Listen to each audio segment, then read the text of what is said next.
নমস্কার, হরে কৃষ্ণ, সুস্বাগতম Messenger of Vishnu. আমি ছোট্ট এক নগণ্য সনাতনী হিন্দু। বাজারে যেসব ভুল ভ্রান্তিগুলি ছড়িয়ে আছে সেগুলোর থেকে সম্পূর্ণ অবগত এবং সত্যটা আমি তুলে ধরছি আপনাদের কাছে। সত্য কথাটাই তুলে ধরবো। আমি খালি হিন্দু সনাতনীদের জন্য এই ভিডিও করছি। বাজারে যে মিথ্যাচারগুলি ছড়িয়ে আছে, অনেক বইয়ে ভুলভাল লেখা আছে, অনেক ভিডিও ভুলভাল রয়েছে, সেগুলোর মধ্যে কি কি ভুল আছে আজ আমি আপনাদের কাছে সত্যতা বলছি। হয়তো অনেকের মনে হতে পারে আমিই ভুল বলছি, কারণ তারা ভুল দেখে দেখে অনেকের মনে হতে পারে আমিই ভুল বলছি। এমনকি আমার ভুলও ধরেছেও একজন, বলছে আমি ভুল বলেছি। যখন তাকে আমি দেখিয়ে দিলাম যে এইটা এই, তখন বলছে হ্যাঁ ঠিক আছে। তা আমি সনাতন হিন্দুদের জন্যই বলছি, কারণ আমি একজন নগণ্য সনাতন হিন্দু। তাই আমি কখনো আমাদের হিন্দুদের কাছে ভুল প্রচার করে আমি আমার বাহবা কুড়াতে চাই না। আমার অত ফেমাসের দরকার নেই।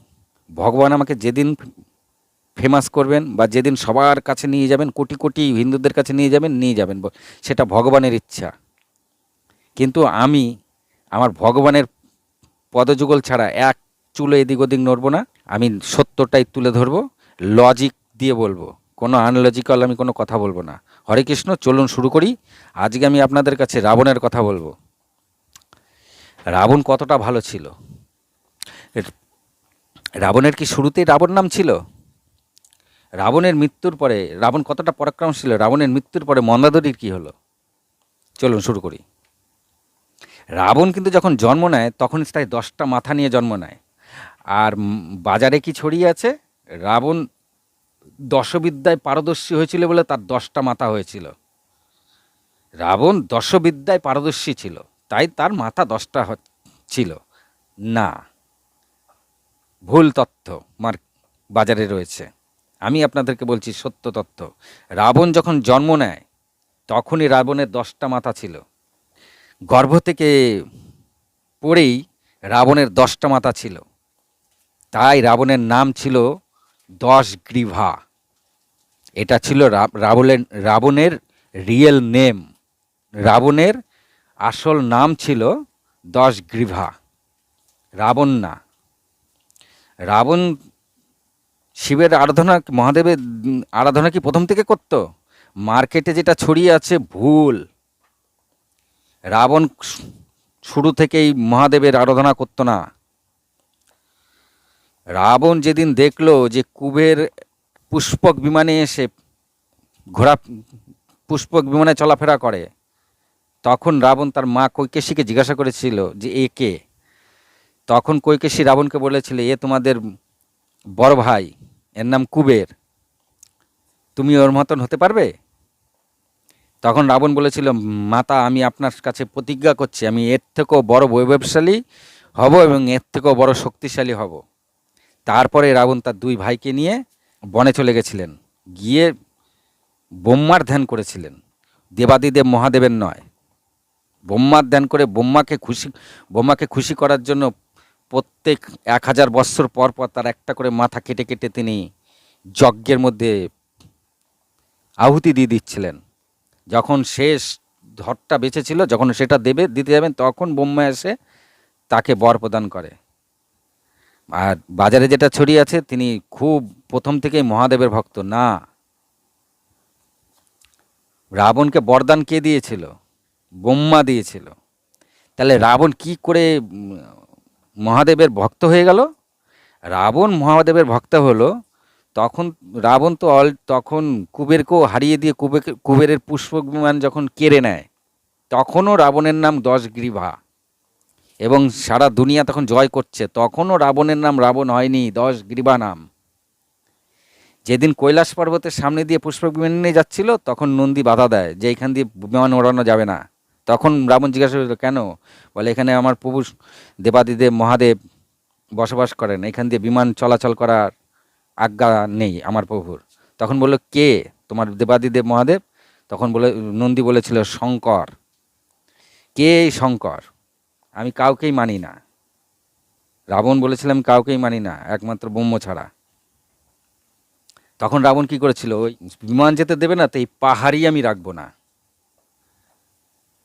রাবণ বলছিল এই পাহাড়ই আমি রাখবো না, তাই পাহাড় তুলে ফেলে দিতে চেয়েছিল। তো পাহাড় যখন তোলে তখন পার্বতী আর অন্যান্য শিবের ভক্তরা নড়ে চড়ে কেঁপে ওঠে। তখন শিব তার একটা আঙ্গুল দিয়ে এরকম পাহাড় একটা চাপ দেয়। চাপ দেওয়াতে রাবণের দুই বাহু পর্বতের তলায় চলে যায়। তখন তিনি খুব কান্নাকাটি করেন। 1 বছর ছিল, 1 বছর এরকম চেপে রেখে দিয়েছিল মহাদেব। আর ওই 1 বছর ধরে সে খালি কেঁদেছিল রাবণ। তার কান্নার আওয়াজের জন্য কান্নাকে রোদন বলা হয়। আর এই রোদন থেকেই দেবাদিদেব মহাদেব তার নাম দেন রাবণ। যখন মহাদেব দয়া হয় যে খুব যন্ত্রণায় সে কাতরাচ্ছে, তখন মহাদেব তার আঙ্গুঠটা তুলে নিলেও হাতটা বার করে নেয় রাবণ। হাতটা যখন বার করে নেয়, সেই হাতের অবস্থা দেখে মহাদেব খুব দুঃখী হয়। তখন মহাদেব রাবণের প্রতি দয়া হয়। দয়া হওয়ার পরেই রাবণ যখন মহাদেবের কাছে ক্ষমা চান, তখন মহাদেব তার হাতও ঠিক করে দেন আর একটা অস্ত্র তাকে প্রদান করেন, তার নাম চন্দ্রকাস্ত। এই ছিল রাবণ। আর মহাদেবী নাম দেন, এই 10 গ্রীবার নাম দেন রাবণ। হরে কৃষ্ণ। এই রাবণের মৃত্যুর পরে মন্দাদরী কি হলো?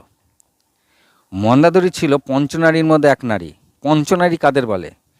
যেসব নারীরা কারোর সঙ্গে মিলিত হয়ে যাওয়ার পরে পুনরায় কুমারী হতে পারে, তাদেরকেই পঞ্চনারী বলা হয়। এই পঞ্চনারী আমরা 5জন পাই। একদম সত্যযুগ থেকে এই কলিযুগ পর্যন্ত 5জন নারীকে আমরা পাই। এর জন্য পঞ্চনারী বলা হয়। এই 5জন নারীকে পঞ্চনারী বলা হয়।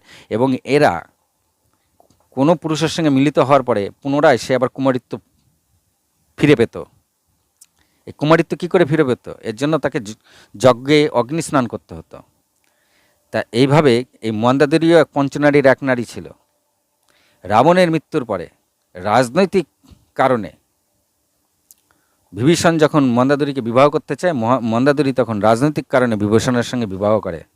তা বিভীষণ কি মন্দাদরীর যেই অবস্থা ছিল সেই অবস্থায় বিবাহ করেছে? না, মন্দাদরী নিজেকে পুনরায় কুমারী করেছিল। তারপরে বিভীষণ মন্দাদরীকে বিবাহ করে। জানি না মার্কেটে মন্দাদরীর সম্বন্ধে কত আলতু ফালতু কথা ছড়িয়ে আছে। মন্দাদরী কার মেয়ে ছিল? মন্দাদরীর পিতার নাম ছিল মায়াসুর আর মাতার নাম ছিল হেমা। হেমা কে ছিল? স্বর্গের অপ্সরা। মায়াসুর স্বর্গের অপ্সরাকে বিবাহ করেছিল এবং হেমার গর্ভে এই মন্দাদরীর জন্ম হয়েছে। মন্দাদরী অপ্সরা ছিল, দেখতে খুবই সুন্দর ছিল। সে সময় পৃথিবীর মধ্যে সর্বশ্রেষ্ঠ সুন্দরী ছিল মন্দাদরী। সীতামাতাকে যখন ধরে নিয়ে আসে রাবণ, মন্দাদরী অনেকবার বলেছিল রাবণকে, ছেড়ে দেন এনাকে, ছেড়ে দিন। রাবণই ছাড়েনি। ছেড়ে দিলে এই ঘটনাটাও ঘটতো না। মন্দাদরী সবসময় তিনি জানতেন আমার স্বামী এরকম। তথাপি তিনি স্বামী ভক্ত ছিলেন, মানে যাকে বলে সতী নারী ছিল। তিনি প্রতিভক্ত ছিল মন্দাদরী। আর বিভীষণকে রাবণ মরে যাওয়ার পরে বিভীষণকে পুনরায় শ্রীলঙ্কার রাজা করা হয়। এই যে লঙ্কার রাজা করা হয় বিভীষণকে, এখন যে লঙ্কা দেখি সেম টু সেম লঙ্কা ছিল না। দেখুন, আমি লজিক্যালি আপনাদের একটা কথা বলি। ওইটুখানি একটা লঙ্কা রাবণের রাজত্ব করত মনে হয়? যে সারা তিলক জয় করে ফেলেছে সে ওইটুখানি লঙ্কা নিয়ে আনন্দ ছিল? না। 10 লক্ষ বছর পূর্বে লঙ্কার অনেক বড় বিস্তৃত ছিল, অনেক জায়গা ছিল লঙ্কার। সাউথের একটা শাস্ত্রের কাব্যগ্রন্থে আছে, সাউথে, সেখানে একটা কাব্যগ্রন্থে লেখা আছে এই শ্রীলঙ্কার স্থলভাগ ভারতের বর্ষের থেকেও অনেক বড় ছিল। তাহলে বুঝে দেখুন, আপনারা গুগল সার্চ করে দেখে নেবেন যে আমি মিথ্যে বলছি না সত্যি বলছি। সাউথের এক শাস্ত্রের গ্রন্থে আছে এই শ্রীলঙ্কা অনেক বড় ছিল, এখন সব জলের তলায় চলে গেছে। অতটা নেই, কিছুটা অংশ রয়েছে যেটা এখন শ্রীলঙ্কা। তা সেই সোনা গেল কোথায়? স্বর্ণলঙ্কা বলা হতো। মেন যে জিনিস আদৌ আছে কিনা শ্রীলঙ্কায়, না পরে এগুলোকে তৈরি করা হয়েছে, সেগুলো আপনারা দেখলেই বুঝতে পারবেন যে এগুলোকে তৈরি করা রিসেন্টলি, হয়তো 100-200 বছর আগে তৈরি করা। আসল যে জিনিস তা খুঁজে পাওয়া খুব মুশকিল।